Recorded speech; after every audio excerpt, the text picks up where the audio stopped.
Today, I will talk about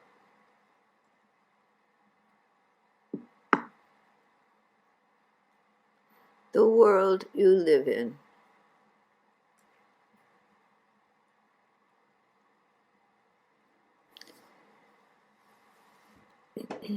The world today faces a crisis.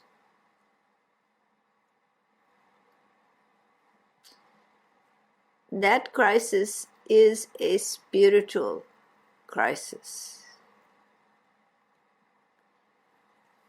A crisis of the soul, of the heart, expressed in the physical world,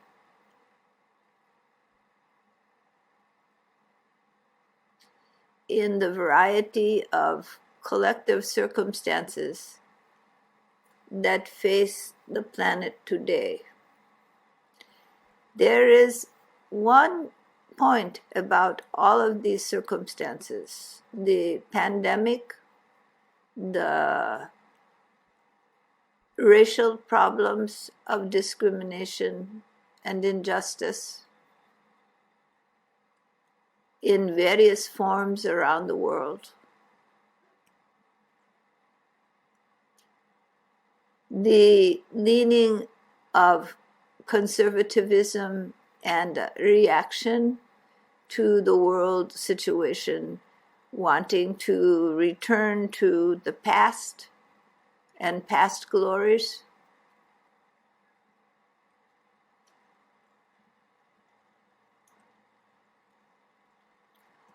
All of these struggles face humanity, not one country or one continent. They face the entire of humanity. And what happens in one place affects what happens elsewhere. Humanity cannot currently be divided. The climate, the care of the planet or the lack thereof, all of these problems face the entirety of humanity.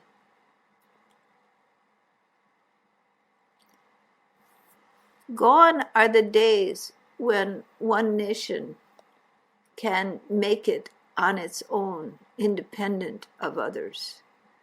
One race, one nationality can find superiority. For the fate of humanity is an interwoven, interconnected whole. The transition from nationalism to globalism is unstoppable because those issues which face human beings are not national. They are now global. And the solutions are not national. They are global. And this is a spiritual crisis because the spirit of human beings has been bound by materialism in the age of deviation. It has manifested primarily as capitalism, but it has generated a vast materialism that is unsustainable and has depressed the human heart and the human spirit. And so today, human beings in their material seeking have moved towards their own demise to rise above that demise, to rescue humanity, requires a kind of universal love for all beings and efforts to secure the welfare of all beings. This is a part of universal love taught at the heart of most religions. But in the secularism and materialism that has dominated the current age, this spiritual love has diminished.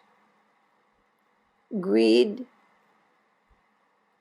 self-centeredness, individualism has dominated. But the world is in a transitional period, a transition from the Vaishyan era through the Shudra revolution into the Kshatriyan era. The Kshatriyans have a different psychology, a psychology that will rescue and heal the world of today.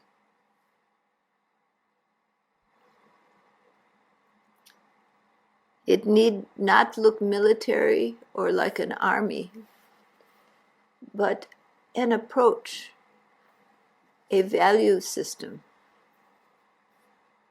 that values the welfare of all human beings and the duty to serve and care for the welfare of all.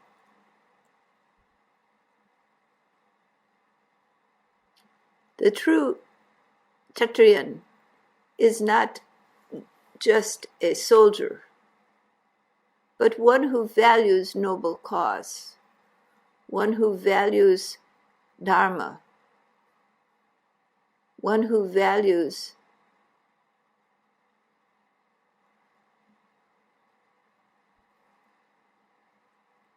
moving from darkness to light, one who values uplifting the human spirit, and is willing to put duty to humanity and love of humanity above personal welfare. We are moving into an age where this is essential. We can no longer pit one person against another, one society against another, one race against another, to secure greater material gain, territory, and conquest.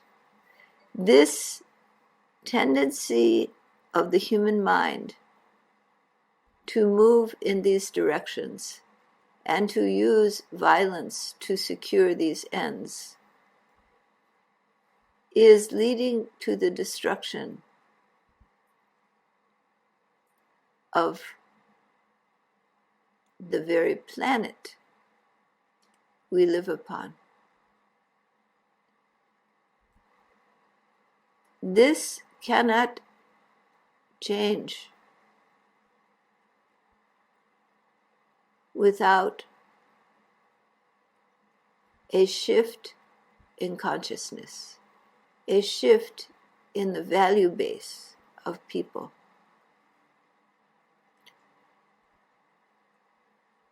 A shift to a more subtle frequency.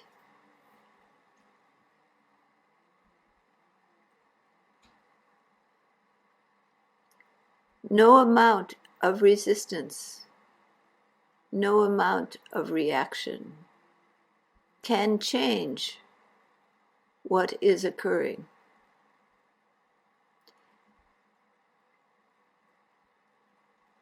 The planet itself is evolving.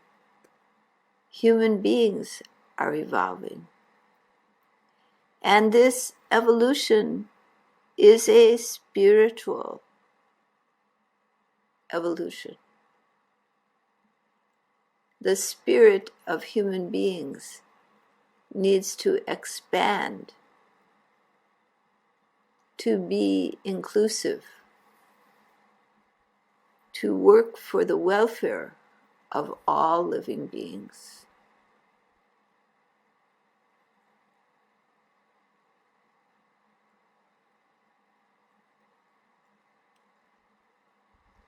Do not be daunted by the reactions to this process.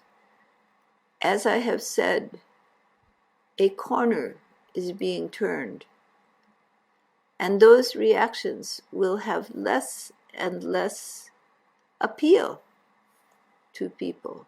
They will receive less energy, and people instead will be inspired to work for the welfare of living beings. You will see a change this very year, and the coming following years it will only increase.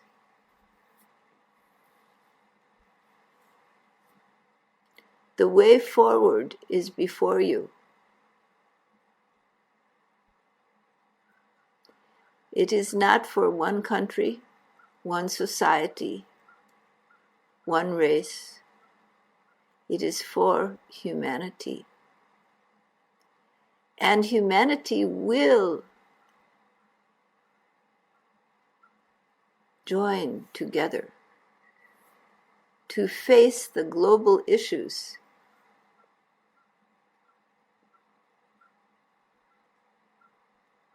that have arisen and will soon arise.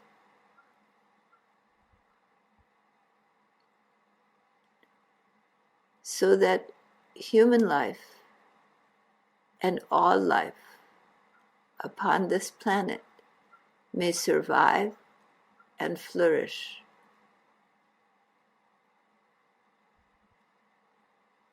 I have given a meditation to visualize that survival and flourishment.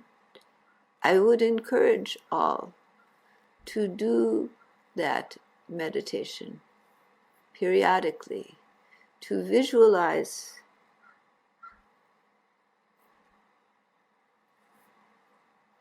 the healing and perfection of the planet on which you live, the healing of all living beings.